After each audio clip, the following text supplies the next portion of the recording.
नमस्कार. जर शिक्षण क्षेत्रात एक उत्तम करिअर करायचं असेल ना, तर आजची ही माहिती खूप महत्त्वाची आहे. कारण मुंबईतल्या एका मोठ्या प्रतिष्ठित संस्थेत शिक्षकांची भरती निघाली आहे. मग ही प्रक्रिया नक्की आहे तरी कशी, अर्ज कसा करायचा, हे सगळं आपण अगदी सोप्या भाषेत टप्प्याटप्प्याने समजून घेणार आहोत. चला तर मग सुरू करूया.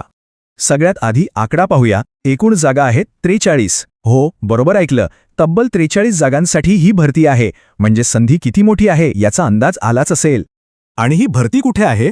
तर मुंबईतल्या एका खूप नावाजलेल्या संस्थेत, नेव्ही एज्युकेशन सोसायटीच्या सीबीएसई शाळेमध्ये. खरं सांगायचं तर इथे नोकरी लागणं म्हणजे करिअरला एक जबरदस्त बूस्ट मिळण्यासारखं आहे. चला तर मग पाहूया पहिला टप्पा. तो म्हणजे आपली पात्रता तपासणं. अर्ज वगैरे भरण्याच्या प्रक्रियेत पुढे जाण्याआधी आपण त्या पदासाठी पात्र आहोत की नाही हे तपासणं सगळ्यात जास्त महत्त्वाचे, नाही का? तर बघूया काय आहेत याच्या मूलभूत अटी. आता बघूया शैक्षणिक पात्रता म्हणजे शिक्षण किती हवं.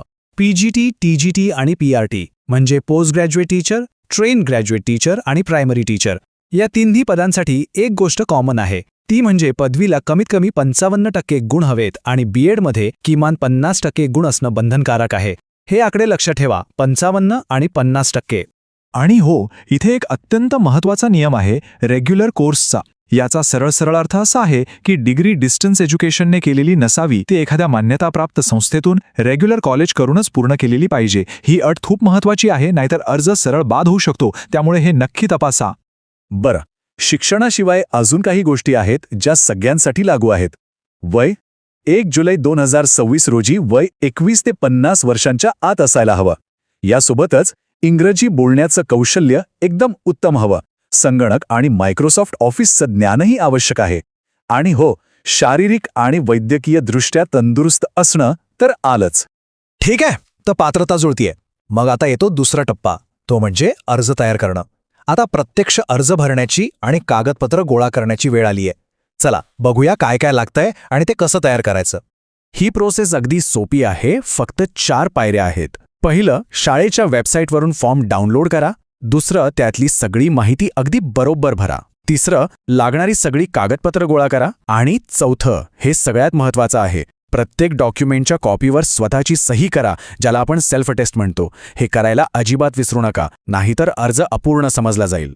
चला एकदा पटकन कागदपत्रांची चेकलिस्ट बघूया. तुमची डिग्री, बीएडचं सर्टिफिकेट, कामाच्या अनुभवाचे दाखले, काही विशेष यश मिळवलं असेल तर त्याची प्रमाणपत्र आणि अर्थातच पूर्ण भरलेला अर्ज. हे सगळं व्यवस्थित जोडले आहे की नाही हे 2 वेळा तपासा. एकही कागद विसरून चालणार नाही.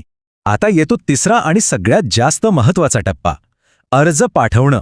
इथं एक छोटीशी चूक सुद्धा महागात पडू शकते आणि अर्ज रद्द होऊ शकतो. म्हणून अर्ज पाठवण्याचे जे नियम आहेत ना, ते एकदम कडक आहेत.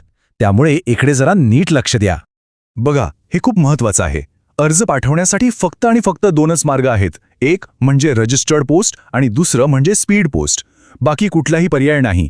हाताने जाऊन देणं, कुरिअर करणं किंवा ईमेल करणं हे काहीही चालणार नाही. असे अर्ज ते स्वीकारणारच नाहीत. आणि यावर शिक्कामोर्तब करण्यासाठी त्यांच्या सूचनेतलं वाक्यच बघूया. त्यात स्पष्ट लिहिलंय, अर्ज हाताने स्वीकारले जाणार नाहीत. म्हणजे शाळेत जाऊन अर्ज जमा करायचा प्रयत्न करू नका. फक्त पोस्टानेच पाठवायचं आहे. या नियमात कोणतीही सूट मिळणार नाही.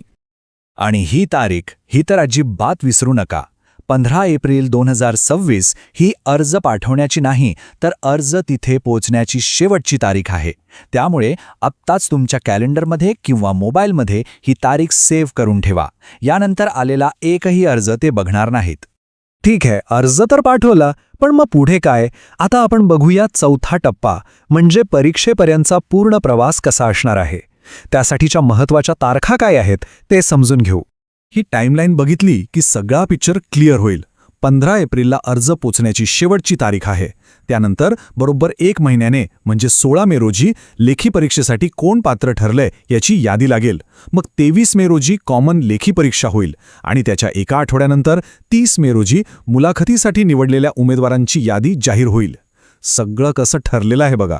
एक छोटी पण तितकीच महत्त्वाची गोष्ट, लेखी परीक्षेला येण्या-जाण्यासाठी कोणताही प्रवास खर्च किंवा भत्ता मिळणार नाहीये. म्हणजे टीए किंवा डीए मिळणार नाही. प्रवासाची आणि राहण्याची सोय प्रत्येकाला स्वतःच करावी लागेल. आता परीक्षेच्या दिवसाचं वेळापत्रक नीट बघून घ्या.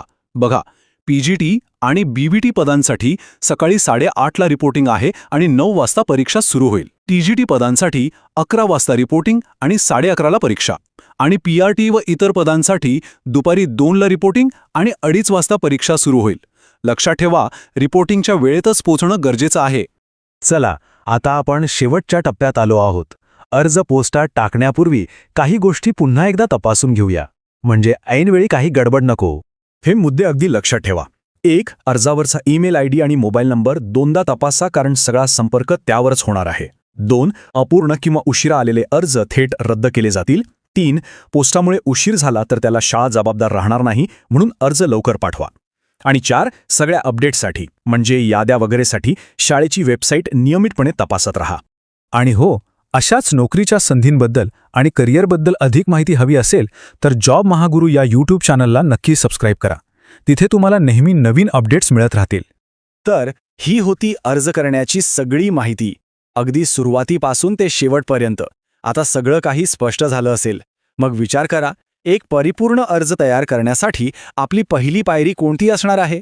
आत्तापासूनच तयारीला लागा आणि सर्वांना खूप खूप शुभेच्छा.